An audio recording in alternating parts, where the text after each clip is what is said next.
So hello and welcome to Defense Study Capsule. I hope you all are doing well and preparing for your NDA examination as well as for your SSB interview. इस video में हम लोग discuss करने वाले हैं NDA 1 2024 के बारे में। काफी सारे स्टूडेंट मुझसे कह रहे थे कि भैया NDA 1 2024 जो आने वाला है उसमें मेरे को क्या अप्रोच रखनी चाहिए, मैथ्स में मुझे कैसे प्रिपेयर करना चाहिए, गैट में मुझे कैसे प्रिपेयर करना चाहिए, कौन से टॉपिक्स मुझे पढ़ने चाहिए, कौन से टॉपिक मुझे स्किप करने चाहिए। ठीक है, सो इन सब चीज़ों के बारे में आप लोगों को गाइडेंस चाहिए थी, तो ये वीडियो बहुत ज़्यादा इंपॉर्टेंट रहने वाली है आप सभी लोगों के लिए। तो ज़्यादा से ज़्यादा इस वीडियो को देखना और शेयर करना अपने दोस्तों के साथ। अगर चैनल पर नया हो तो सब्सक्राइब कर देना। My name is Sachin Upadhyay, you are watching defence study capsule. Let's get started.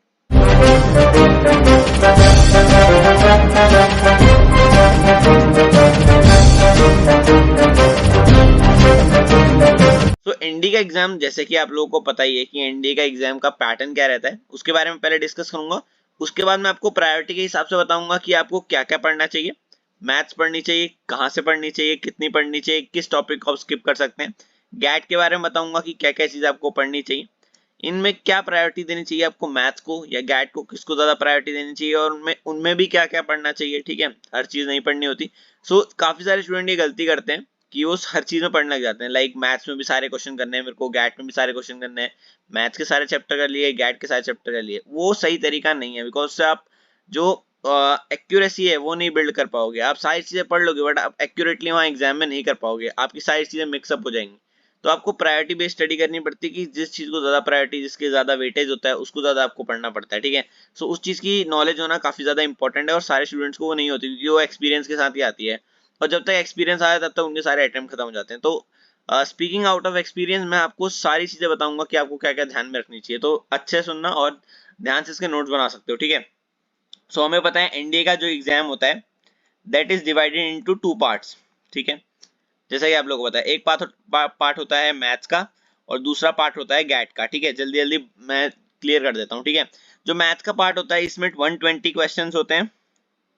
ठीक है, और हर क्वेश्चन का जो वेटेज होता है वो 2.5 मार्क्स का वेटेज होता है, एज वी ऑल नो। ठीक है, प्लस ऑफ 2.5 का वेटेज होता है। और अगर हम बात करें कि इसके नेगेटिव की, तो -0.833 मार्क्स अराउंड इसके नेगेटिव में जाते हैं अगर आप इसे रॉन्ग कर देते हैं।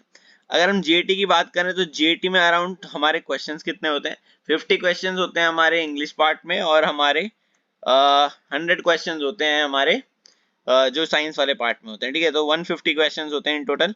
इसके में 4 मार्क्स का एडिशन होता है, +4 मिलते हैं आपको अगर आप हर राइट आंसर करते हैं, और रॉन्ग आंसर में -1 पॉइंट कितने मिलेंगे, 33। ठीक है, इसका 1/3। ठीक है, आपको डिडक्ट होते हैं आपके अगर आप रॉन्ग करते हो तो। ठीक है, सो ये आपका बेसिक पैटर्न है। ठीक है, सो ये हो गया और ये हो गया। सो एनडीए एग्जाम में ये पैटर्न फॉलो होता है। अब स्टूडेंट्स गलती क्या करते हैं, मैं मिस्टेक्स बताता हूँ आपको। मिस्टेक्स क्या क्या होती हैं, जो जनरली फ्रेशर जो होते हैं, जिनको कोई एक्सपीरियंस नहीं होता, वो क्या मिस्टेक्स करते हैं, वो मिस्टेक करते हैं कि वो मैथ को ज्यादा प्रेफरेंस देते हैं। More preference to math, more preference to math. अब मैंने ये मना नहीं किया कि मैथ्स को प्रेफरेंस क्यों दे रहे हो, बट मैथ्स को प्रेफरेंस पूरी देना इज वेरी, मतलब कि अगर आपको मैथ्स में स्कोर करना है तो बस आपको मैथ्स के लिए क्या इंपॉर्टेंट है, इंपॉर्टेंट क्या है मैथ्स पढ़ना। क्यों इंपॉर्टेंट, मतलब कट ऑफ क्लियर करना आपको, सेक्शनल कट ऑफ। ठीक है, कट ऑफ क्लियर करना, because sectional cut off clear ही नहीं होगी तो ये वाला जो एग्जाम है, मतलब ओवरऑल कट ऑफ, उसका भी मतलब वो लोग कंसीडर नहीं करते। ठीक है, पेपर तो चेक होता है गैट का, बट वो कंसीडर नहीं करते मैथ्स का अगर आपको सेक्शनल कट ऑफ क्लियर नहीं होती। इसकी सेक्शनल कट ऑफ जनरली 75 जाती है, तो सेक्शनल कट ऑफ दोनों की इंडिविजुअली भी क्लियर होनी चाहिए। ऐसा नहीं कि आप गैट ही में सारा स्कोर करके आ जाओ और मैथ्स में आपके 0 है, ऐसा आपकी पेपर क्लियर नहीं हो सकता। ठीक है, ओवरऑल कट ऑफ के पहले आपको दोनों की सेक्शनल कट ऑफ क्लियर होनी चाहिए। ठीक है, इसकी 75 होती है, इसकी अराउंड ऐसी कुछ होती है। ठीक है, 250 के अराउंड कुछ होती है। ठीक है, सो ये क्लियर करनी पड़ती है आपको, उस तभी आपका एग्जाम जो है वो क्लियर माना जाता है। ठीक है, सो ज्यादा वो लोग प्रेफरेंस देते हैं मैथ्स को, उनकी मैथ्स पहले ही वीक होती है और सारा टाइम वो लोग वेस्ट करते हैं मैथ्स में कि भैया मैथ्स इतनी हार्ड है, मुझसे मैथ्स के क्वेश्चन ही नहीं होते। तुम्हें एक बेसिक स्ट्रैटेजी रखनी है कि कैसे तुम इतने मार्क्स स्कोर कर सकते हो, ये 75 प्लस। अब तुम्हें 75 का ही टारगेट नहीं रखना, अभी तुम्हें टारगेट रखना है 90 का, बस इससे ज्यादा स्कोर नहीं करना, इससे ज्यादा सोचो ही मत। ठीक है, अगर तुम्हारी मैथ्स वीक है, चाहे स्ट्रॉन्ग भी है, स्ट्रॉन्ग है तो वेल एंड गुड, आप 135 स्कोर कर सकते हो, बट इससे कितना गेन आ जाएगा आपके पास। ठीक है, जो आपकी कट ऑफ होती है वो होती है अराउंड 400। ठीक है, जो आपको मेरिट के लिए सही चाहिए होती है, मतलब लड़कों के लिए तो 400, लड़कियों के लिए अराउंड 450, तो आपको प्लस चाहिए ही, ठीक है, बिकॉज आपका कंपटीशन थोड़ा ज्यादा है और आपकी सीट्स लिमिटेड है। सो आपको यहाँ करना है, ये गर्ल्स के लिए कह रहा हूँ मैं 450 प्लस, और बॉयज के लिए 400 plus is very important. Merit में थोड़ा दिक्कत हो सकती है अगर 400 नहीं आए तो, ठीक है। सो इसलिए कह रहा हूँ, अब अगर आप 135 स्कोर कर भी लोगे, 135 इज वेरी गुड स्कोर, अगर आप मैथ्स की बात करो उतने कम टाइम में आप अगर आप 135 स्कोर कर पा रहे हो, that is very good. But 135 score करके आपका फायदा ही क्या हुआ, ठीक है, आप इतने मार्क्स नहीं जोड़ पाए, ठीक है, 400 प्लस तक आप नहीं पहुंच पाए। आपका क्या हो रहा है कि आप 90 भी अगर स्कोर करते हो, 90 भी, ठीक है, लिमिटेड पढ़ के ज्यादा खर्च नहीं करना अपना दिमाग मैथ्स में, तभी भी आप गैट की हेल्प से इस टारगेट तक पहुंच सकते हो, ठीक है। ये तो सिंपल आपको पता लग गया, ये तो क्लियर है माइंड में। तो आपको ये टारगेट क्या रखना है, 90 का, 90 का टारगेट रखो अपने दिमाग में। 90 टारगेट सेट कर लो कि मेरे को 90 प्लस स्कोर करना है, 90 या 90 प्लस स्कोर करना है मैथ्स में, बस उससे ज्यादा नहीं करूंगा। अब उससे उसको पढ़ने के लिए टॉपिक सोचो कि टॉपिक कौन कौन से रिपीट हो रहे हैं, कौन कौन से टॉपिक आ रहे हैं, और क्वेश्चन ही उतने करके आओ जितने आपको लगता है कि इतने में मेरा क्लियर हो जाएगा, ठीक है, ज्यादा भी नहीं करने ना कम करने हैं। अगर रिस्क लोगे तो उस बेसिस पे लेना कि यार मेरा 90 स्कोर प्लस पहुंच रहा है कि नहीं, उस बेसिस पे अपना रिस्क लेना, ठीक है। अब ज्यादातर स्टूडेंट क्या करते हैं कि अगर क्वेश्चन नहीं होते तो बहुत सारे क्वेश्चन को टिक कराते हैं, उस चक्कर में उनके नेगेटिव ज्यादा हो जाते हैं, इससे भी गड़बड़ होती है, ठीक है। तो आपको एक क्लियर माइंड में टारगेट रखना है कि मेरा टारगेट 90 है। अगर इससे ज्यादा क्वेश्चन हो गए पेपर में, पेपर आसान आया था तो वेल एंड गुड, वरना 90 मेरा टारगेट है, अचीव हो चुका है, तो मैं ज्यादा दिमाग नहीं लगाऊंगा, ज्यादा क्वेश्चन अटेम्प्ट नहीं करूंगा नेगेटिव वे, रिस्क नहीं लूंगा, मतलब, ठीक है, जो श्योर है उन्हीं पे जाऊंगा। ये स्ट्रैटेजी आपको फॉलो करनी है मैथ्स के लिए, वेरी इंपॉर्टेंट, ठीक है। अब मैंने इसके टॉपिक्स की एक लिस्ट बना रखी है, जिसमें मैंने हलवा टॉपिक्स नाम से सीरीज बनाई थी, उसमें मैंने काफी सारे टॉपिक्स के लिस्ट कर रखे हैं कि मैथ्स में आपको कट ऑफ क्लियर करने के लिए कौन कौन से टॉपिक पढ़ना इंपॉर्टेंट है। तो जाइए वो देखिए, वो काफी ज्यादा हेल्प करेगी आपकी वीडियो, ठीक है। और अगर आपको अलग से वीडियो चाहिए तो कमेंट में लिख देना कि भैया अलग से बना दो दोबारा, जो नए नए टॉपिक्स हैं, अपडेटेड टॉपिक्स, उस पर वीडियो बना दो तो मैं उस पर बना दूंगा, ठीक है। अब बात कर लेते हैं जीएटी के बारे में। जीएटी जनरल एबिलिटी टेस्ट, ये आपका जो मार्क्स है ना सारे जो एनडीए के, वो यहाँ से आने चाहिए। एनडीए के मार्क्स बूस्टर है जीएटी। अब जनरली जो क्या गलती करते हैं स्टूडेंट्स जीएटी में भी, वो क्या करते हैं कि वो हिस्ट्री ज्योग्राफी पॉलिटी के बड़े बड़े नोट्स बना लेते हैं, हिस्ट्री जियो पॉलिटी। जो भी मैंने कोचिंग इंस्टीट्यूट वाले ज्यादातर कैंडिडेट्स देखे हैं, मेरे साथ वाले भी थे कोचिंग इंस्टीट्यूट में जो पढ़ते थे, वो लोग इतनी मोटी मोटी कॉपी जो क्लासमेट की आती है वो स्पाइरल बाइंडिंग वाली, उसमें नोट्स बना के रखते थे अपने हिस्ट्री ज्योग्राफी पॉलिटी के विद हाईलाइटिंग, और ऊपर स्टिकी नोट्स वाला जो होता है उसमें भी लिखते थे हिस्ट्री ज्योग्राफी पॉलिटी, इस चीज के नोट है, मिडाइवल एरा के नोट्स हैं, ठीक है, और ये फ्रीडम स्ट्रगल के नोट्स हैं। यार तुम यूपीएससी लेवल की स्टडी नहीं कर रहे हो, जो आपका यूपीएससी का एग्जाम होता है उसकी स्टडी नहीं कर रहे हो। यस, एनडीए भी यूपीएससी कंडक्ट कराता है, बट एनडीए का लेवल थोड़ा कम है, और एनडीए में जो हिस्ट्री ज्योग्राफी पॉलिटी उसकी प्रेफरेंस भी इतनी नहीं है, ठीक है, आप बिना उसके भी क्लियर कर सकते हो। तो इसमें टाइम वेस्ट करने के बजाय अगर तुम अपना टाइम इंग्लिश में कंट्रीब्यूट करोगे, तो मैं बताता हूँ आपको तुम्हें कितना फायदा होता है।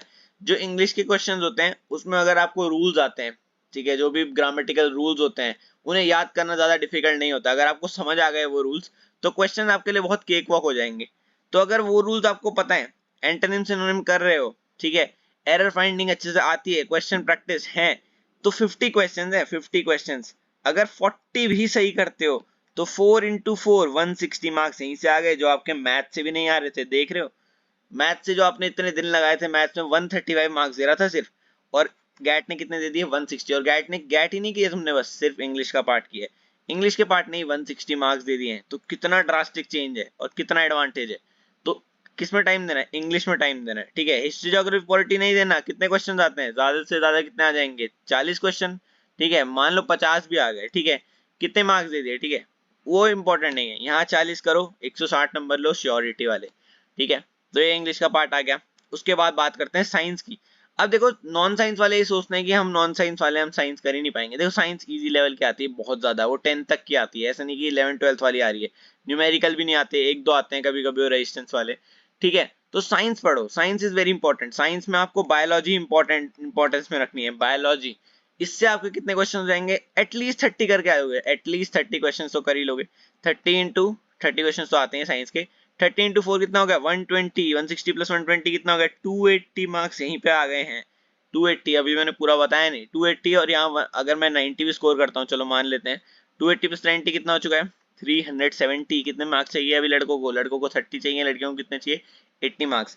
अब देखो बायोलॉजी हो गई, अब आपको करना है करंट अफेयर। करंट अफेयर कितने क्वेश्चन 10 एटलीस्ट, या फिर 5 भी आ सकते हैं, तो इतने कितने हैं 40 नंबर। लड़कों की कट ऑफ क्लियर हो चुकी है 410, ठीक है अभी आ चुके हैं। लड़कियों की कट ऑफ कैसे क्लियर होगी, अब आपको पढ़ना है हिस्ट्री ज्योग्राफी पॉलिटी, ठीक है थोड़ा सा, और लड़कियों को थोड़ा मैथ्स में थोड़ी मेहनत करनी पड़ेगी। हिस्ट्री ज्योग्राफी पॉलिटी इसमें टारगेट करो, ठीक है इससे निकालो कम से कम 20 या 30 नंबर, इतने तो निकाल ही लोगे। देखो इतने तो निकाल ही लोगे, 3-4 क्वेश्चन तो कर ही लोगे। मान लो 5 क्वेश्चन कर दिए, 20 नंबर यहाँ आ गए, ठीक है 20 नंबर यहाँ ऐड हो गए, 30 नंबर ऐड कर लो चलो, तो उससे आपको काफी हेल्प मिल जाएगी। तो मैं क्या कहना चाहता हूँ, मेरी बात ये ध्यान में रखो कि प्रेफरेंस बेस्ड स्टडी करो, ठीक है अपने लिए एक टारगेट बनाओ कि मेरे को इतने नंबर कैसे लाने हैं। वेक स्टडी मत करो, कहीं पे भी कुछ मत पढ़ो, जो मन में आ रहा है वो मत करो। एक टारगेट बनाओ, ये मार्क्स लाने हैं, इतने नंबर ही चाहिए सिर्फ, कैसे लाऊंगी, ठीक है कैसे लाऊंगा। साइंस अच्छी है, साइंस पे टारगेट करूंगा। इंग्लिश अच्छी है, इंग्लिश पे टारगेट करूंगा। चलो तुम्हारी हिस्ट्री ज्योग्राफी पॉलिटी अच्छी है, उससे तो निकालो वो कुछ 40 क्वेश्चन। 40 क्वेश्चन से कितने मार्क्स आ सकते हैं 160 मार्क्स आ सकते हैं, बट उस वो काफी हार्ड लेवल के होते हैं, तो उसमें मैं श्योरिटी नहीं दे सकता, बट इंग्लिश में श्योरिटी दे सकता हूँ मैं।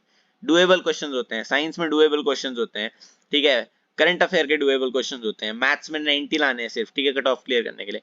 तो ये है स्ट्रैटेजी जो मैं फॉलो करता था, मैंने जितने भी लोग हैं उन्हें बताई है, जितने भी लोग मेरे से पूछते हैं उनको यही बताई है, और ये काफी इफेक्टिव रही है मेरे ही प्रिपरेशन फेज में। और जितने लोगों को मैंने बताया उनके लिए भी वर्क करी है, तो ऐसा नहीं है कि ट्राइड एंड टेस्टेड नहीं है।